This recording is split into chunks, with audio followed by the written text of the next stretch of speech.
Bismillahirrahmanirrahim. Assalamualaikum warahmatullahi wabarakatuh. Halo kawan pajak, selamat datang di podcast Mato KPP Pratama Bojonegoro. Bagaimana kabarnya? Saya berharap semoga semuanya dalam keadaan sehat. Namun apabila ada yang kurang sehat, saya doakan semoga cepat sehat, pulih dan dapat beraktivitas seperti sedia kala. Amin. Jadi jangan lupa untuk selalu minum vitamin kawan pajak agar tidak mudah sakit. Ya. Jalan-jalan ke Kota Bengkulu, boleh dong perkenalan dulu. Nama saya Wiwit Setianingrum, penyuluh pajak KPP Pratama Bojonegoro. Di sini saya akan ditemani oleh teman saya, namanya Kak Adi. Nama lengkapnya Rahmadi Asidik Kolik. Ya, bagaimana kabarnya Kak Adi? Selamat datang di podcast Mato KPP Pratama Bojonegoro. Alhamdulillah. Assalamualaikum warahmatullahi wabarakatuh. Terima kasih ya Bu Wiwit. Halo kawan pajak, khususnya wajib pajak dari KPP Pratama Bojonegoro. Perkenalkan, saya Rahmadi Asidik, penyuluh baru dari KPP Pratama Bojonegoro yang saat ini mungkin baru bergabung Ibu ya di podcast KPP Matoh Pratama Bojonegoro. Nah, kawan pajak, saat ini sedang ramai di podcast baik Instagram, YouTube, TikTok tentang aturan baru yaitu PP 20 tahun 2026. Nah, katanya PP final sudah dihapuskan. Bener nggak sih kawan pajak? Yuk kita bahas PP 20 tahun 2026 ini bersama Kak Rahmadi. Nah, Kak Rahmadi, sebenarnya PP 20 ini mengatur tentang apa sih?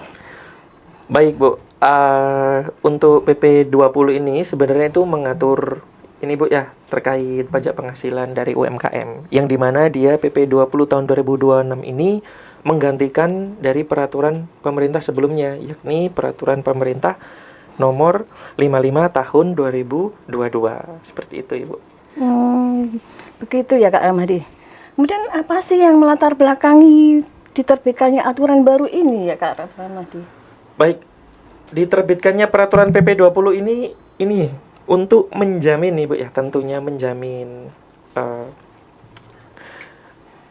perlindungan kepada UMKM gitu ya, memberikan kepastian hukum kepada UMKM yang dimana ini itu peraturannya mengatur terkait batas. Pertama ini hal yang paling mendasar ya Ibu, mengatur batas yang berlakunya mulai habis nih di tahun 2024 atau 2025 itu ya. Jadi untuk UMKM atau orang pribadi yang memiliki usaha yang sifatnya dimulai dari ultra mikro hingga ke menuju menengah, itu dijamin bahwa peraturan ini itu tepat sasaran kepada para pelaku usaha di bidang masing-masing. Begitu Ibu. Nah, lalu sebagai pengawasan di bidang ini ya, peraturan Ibu ya, di bidang ketepatan tadi, yakni anti avoidance gitu ya. Jadi ini nanti yang biasa sudah pernah terjadi itu mencegah praktik pemecahan omset, penyalahgunaan, perseroan perseorangan oleh WP gitu Bu ya. Yang dimana itu kalau wajib pajak Bu Wiwit ya, yang di lapangan itu biasanya dia itu sering melakukan pemecahan omset ketika wajib pajak mengetahui kalau dia sudah menyentuh batasan tertentu itu. Jadinya ini mengatur, peraturan ini memberikan kepastian hukum kepada siapa sih yang berhak menggunakan peraturan pemerintah terbaru ini gitu. Siapa sih yang berhak menggunakan fasilitas yang terbaru ini. Gitu Ibu. Oh, jadi latar belakang diterbitkannya aturan baru ini sebetulnya sebagai perlindungan para UMKM ya Kak Rahmadi. Betul Ibu. Jadi sebenarnya peraturan terbaru ini itu lebih mengamankan. Ya, siapa sih yang lebih berhak menggunakan tarif final itu Ibu. Oh gitu. Jadi ini sangat menguntungkan ya Pak bagi para UMKM ya Sangat Kak, menguntungkan sebetulnya. kali, iya, dan menjamin siapa-siapa yang berhak. Kadang begini Bu, para pelaku usaha yang ada di lapangan itu mereka merasa iri atau merasa dirugikan apabila terdapat perbedaan skala usaha dan skala omset gitu Bu ya. Kadang ada yang pengusaha A dengan pengusaha B itu jualannya sama, katakan di bidang perdagangan buah dalam hal ini yang paling sering gitu ya Ibu ya. Nah, mungkin ada yang pedagang buah ini memiliki perusahaan jadi dia bisa menjualnya lebih banyak, jadi mendapatkan omset lebih tinggi, namun pedagang B yang memiliki hanya satu usaha ini aja di tempatnya, ini seperti tidak adil kalau dilihat dari hanya apa kegiatannya gitu. Jadi kita lihat omsetnya juga, bagaimana peraturan ini dapat mengayomi dari pelaku usaha itu sendiri. Oh Gitu, gitu, Ibu. betul Ya. Kak Ramadi. Terus ini ada pertanyaan lagi Kak Ramadi. Mungkin boleh dijelaskan sedikit tentang peraturan pemerintah nomor 55 tahun 2022 ya. Karena mungkin ada wajib pajak yang baru terdaftar dan belum mengerti tentang peraturan pemerintah nomor 55 ini Kak Ramadi. Baik, mungkin peraturan PP 55 tahun 2022 itu Bu Wiwit ya. Itu kan peraturan yang telah digantikan oleh PP 20, yang dimana PP 20 ini memperbarui dan memberikan kepastian hukum siapa sih yang berhak itu yang menggunakan Iya, PP betul, 20 Kak. ini. Ya, jadi sebelumnya apabila teman-teman yang sudah terdaftar dan sedang menggunakan PP 55 atau peraturan pemerintah yang sebelumnya terkait tarif PPh final UMKM tetap digunakan Ibu Widya, tetap menggunakan tersebut hingga batas waktunya selesai gitu ya. Jadi pertama PP 55 itu hal yang paling utamanya diatur jelas pertama fasilitas tarif 0,5% ya Ibu ya. Iya, Nah di betul. PP 55 itu apabila ada baru badan usaha gitu ya yang Ya. omsetnya masih di bawah 4,8 miliar gitu ya, baik itu badan usaha berbentuk CV, badan usaha berbentuk PT gitu ya, bisa perseroan terbatas, bisa PT perorangan, dan untuk orang pribadi apabila omsetnya kurang dari 4,8 miliar. miliar, nah itu tetap bisa menggunakan tarif PP fasilitas final. tadi PP final 0,5% 0,5%. gitu. Nah, setelah dikeluarkannya PP 20 ini Bu Wiwit ya yang menggantikan, nah PP. wajib pajak tetap bisa menggunakan PP 55 tersebut hingga batasnya selesai. Mungkin kalau orang pribadi tadi sudah dijelaskan pada PP 20 bisa menggunakan selamanya Ibu Selamanya ya. ya, Kak Yang Ramadi. penting omsetnya Omsetnya di masih bawah 4,8 4,8 M. miliar ya. Ya. Nah, kalau untuk badan usaha apabila sudah terdaftar sebelum PP 20 Ibu ya. Jadi kan masih menggunakan PP 55 nih. Nah, lanjutkan hingga selesai gitu. Ya, Itu masih tidak sampai- masalah. Iya. Kalau CV mungkin Batas waktunya 4 tahun ya CV kan. 4 tahun Iya, untuk kalau operasi PT. tertentu ya, PT menggunakan 3 3 tahun gitu. tahun. Tetap gunakan. Nah, setelah keluarnya PP 20 ini ya Bu Wiwit ya. Jadi yang terdaftar setelah PP 20, mohon maaf ini kepada badan usaha seperti CV, PT tadi sudah tidak bisa. berhak. Iya, namun jangan salah, apabila CV, PT tersebut menggunakan tarif umum nih Bu Wiwit, yang biasanya terjadi, loh Pak, saya kan masih kecil juga, masih di bawah 4,8 M. Itu tetap bisa memanfaatkan fasilitas pengurangan tarif sebesar 50%. 50%. Itu masih ada juga gitu. Nah, biasanya yang kurang dipahami wajib pajak itu di situ. Gitu. Ya, begitu jelas penjelasan dari Kak Ramadi. Semoga kawan pajak dapat menerima apa yang disampaikan oleh Kak Ramadi. Nah, kalau untuk PP 20 tahun 2026, apa saja yang berubah Kak Ramadi? Benar nggak sih sudah nggak ada lagi PPh final UMKM? Tadi kayaknya sudah dirangkum ya di depan tadi ya Kak Ramadi. Sudah disebutkan di awal ya Disebutkan Bu di Wiwit awal ya. Ya, jadi nggak apa-apa Ibu, kami Minta perjelas lagi ya dijelaskan. nanti. Oke. Jadi untuk perbedaan dari PP 55 dengan PP 20, yang pertama secara garis besar itu yakni memastikan batas waktu ya Bu Wiwit penggunaan tarif tersebut dan siapa yang paling berhak. Tujuan PP 20 ini yakni agar tarif final atau fasilitas yang diberikan kepada masyarakat ini tepat sesuai sasaran. Gitu ya, Begitu Kak ya Ramadi. Bu Wiwit ya. Jadi apabila orang pribadi ya omsetnya tetap di bawah 4 miliar 800 juta, kurang dari 4,8 M, itu sampai selamanya menggunakan tarif final itu bisa. Gitu ya Bu Wiwit ya. Iya. Tapi dengan catatan ya, penghitungannya sudah dibedakan bukan hanya dari kegiatan usaha namun bukan dari kegiatan usaha sejenis gitu ya. Apabila usahanya dari beberapa jenis itu digabung semua menjadi omset kegiatan usaha seperti itu ya. Yang dimana kalau di PP 55 itu hanya menghitung kegiatan sejenis, makanya terjadilah penghindaran atau pengaturan omset yang akan digunakan untuk menggunakan PP 55 selamanya atau menggunakan PPh final terus gitu ya. Jadi Iya. omsetnya dipisah-pisah gitu. Nah, lalu yang baru itu ya pasti pertama ketentuan transisi tadi ya Bapak Ibu. Apabila orang pribadi yang sudah menggunakan PP 55 ini yang terdaftar setelah PP 20 keluar itu tetap gunakan ya.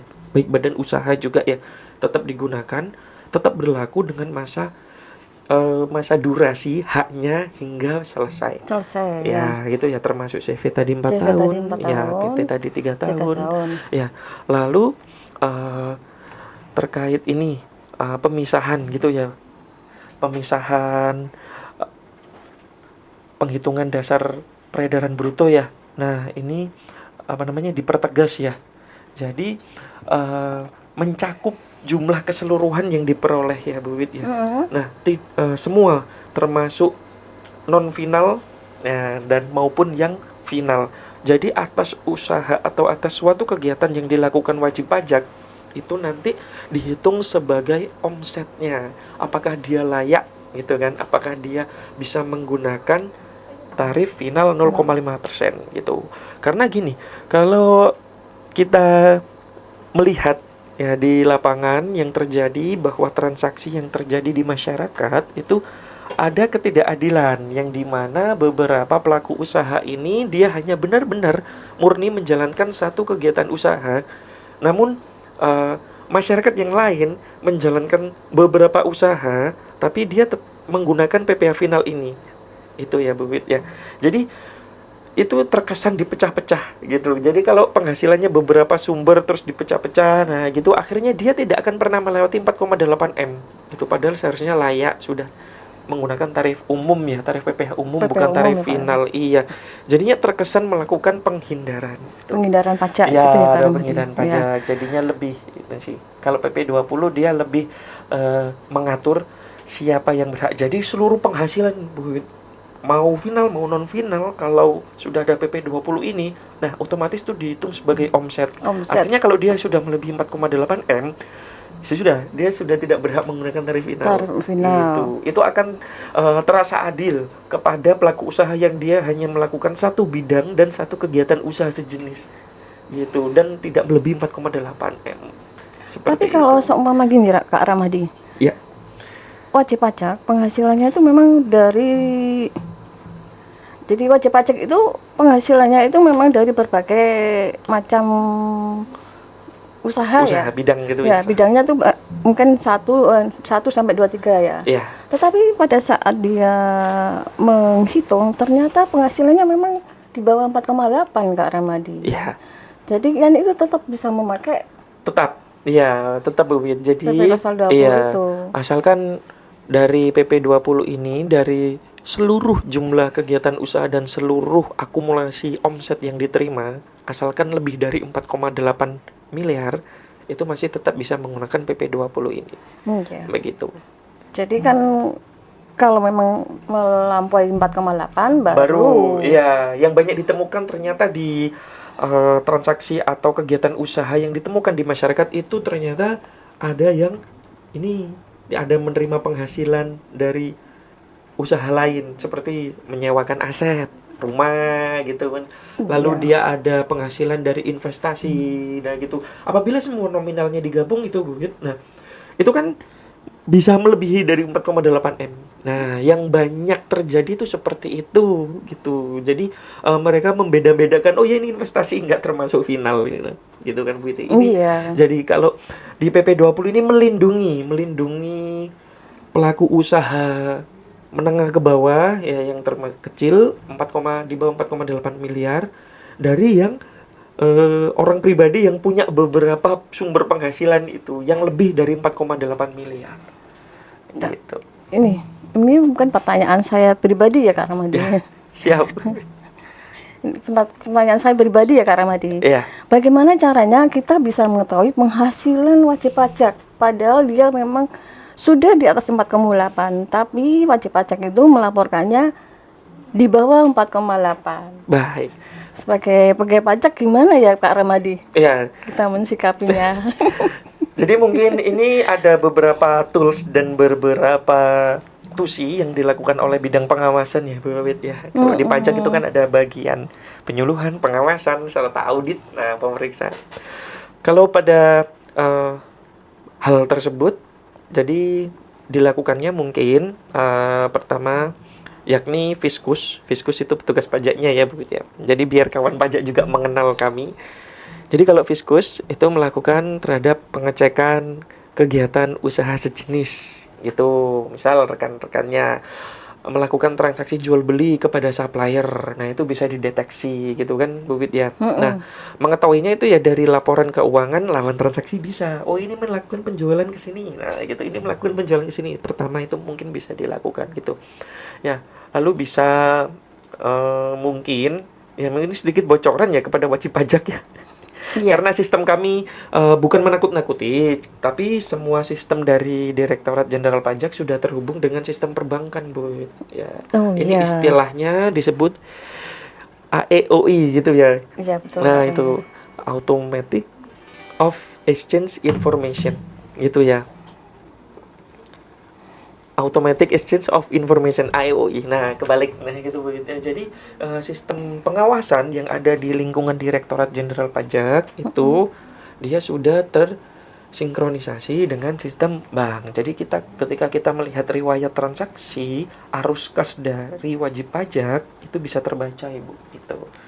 Nah, selain dari laporan keuangan lawan transaksi atau pada laporan keuangan kegiatan usaha sejenis, yang kedua bisa ditelusuri melalui cash flow gitu ya Bu gitu ya, dari arus gitu kas ya. yang terjadi pada kegiatan usaha yang dilakukan wajib Wajib pajak. pajak. Ya. Jadi ini catatan buat wajib pajak. Jadi semua kegiatan wajib pajak akan Terbaca. terbaca Gitu ya, di terbaca. aplikasi Kortek kita yang terbaru. Betul gitu bisa. Ibu. Sebetulnya itu tidak menakut-nakuti ya Mas Ya, tidak Rahmadi. menakutkan, Cuma cuma sebagai inilah informasi bahwa Informasi aja. iya informasi jika wajib pajak lakukanlah sesuai Laporkan. dengan apa ya, laporkanlah kegiatan usahanya sesuai apa ya, dengan nanti ini kok pasti pajaknya juga menyesuaikan gitu. Oke. Ini ada pertanyaan lagi Kak Rahmadi. Kalau saya tahun sebelumnya masuk UMKM, Baik. kemudian tahun ini omset sudah lebih dari 4,8. Untuk tahun ini saya masih bisa menggunakan tarif UMKM atau sudah langsung berganti menggunakan tarif pasal 17 Kak Ramadi? Baik. Jadi kita lihat dulu ya Bu Wiwit. Ini dia itu terdaftarnya mulai kapan dulu gitu kan? Jika masih berlakunya, nah seperti yang sudah diinformasikan sebelumnya, jika kita terdaftarnya waktu masih berlakunya PP 55, nah lalu terbitlah PP 20, jadi di masa transisi tersebut itu tetap menyesuaikan dengan peraturan sebelumnya. Oh gitu ya Kak Ramadi. Iya, lanjutkan gitu kan. Lanjutkan ya, seperti Masih yang UMKM. dijelaskan Iya. tadi ya. Kan ini, kemudian tahun ini omset sudah melebihi dari 4,8 miliar. Ini ya. Jadi untuk sebelumnya penghitungannya apabila sudah melebihi 4,8 miliar untuk menggunakan tarif umum itu pada tahun berikutnya. Gitu. Jadi katakan Bu Wiwit pada bulan Agustus itu penghasilan kita 4 miliar 600. Ya. Ya kan? Hampir kan ya Hampir Kak ya. Ramadi, Nah, hampir. lalu bulan September kita sudah melebihi ini 4,9 gitu kan, 4 Ya. miliar 900 juta. Nah, lalu apakah bulan Oktober kita sudah wajib menggunakan tarif umum gitu dan langsung di status PKP? Nanti dulu. Gitu. Iya. Selesaikan hingga tahun pajak, karena tahun pajak itu telah menggunakan tarif final gitu. Untuk menggunakan tarif umum diganti tahun depannya setelah melakukan pelaporan pada tahun pajak tersebut. Tuh, jadi begitu ya, kalau Kak sudah Rahmadi. selesai 4,8 miliar pada tahun itu sudah melebihi, selesaikan dulu. Ya, lalu tahun berikutnya, tahun depannya baru menggunakan Baru tarif menggunakan tarif umum. umum. Begitu. Ya. Ini kayaknya kita sudah terlalu lama ya Kak Rahmadi. Dan mungkin sudah mencukupi lah bincang-bincang kita Ya. sore ini. Siap. Ini sebagai penutup Kak Rahmadi, mungkin ada kata-kata closing yang bisa disampaikan sebagai penutup. Ya. Kalau untuk closing kepada wajib pajak, selalu nih ya, penuhi kewajibannya, awasi penggunaannya. Ya. Sebetulnya masih banyak hal yang ingin kita bahas ya kawan pajak. Mungkin di podcast Mato kita berikutnya kita bisa bahas yang lain lagi. Baik, terima kasih Kak Adi atas informasi yang sangat luar biasa pada sore hari ini. Terima kasih banyak kepada kawan pajak atas atensi yang telah diberikan, dan jangan lupa ikuti podcast Mato KPP Pratama Bojonegoro episode berikutnya. Harapan kami melalui acara Text Live sore ini kita bisa bersama-sama belajar dan menumbuhkan semangat untuk bisa menjadi wajib pajak yang patuh. Karena pajak kuat, Indonesia maju. Saya Wiwit Setianingrum. Saya Rahmadi Asidik Khalik. Kami pamit. Wassalamualaikum warahmatullahi wabarakatuh.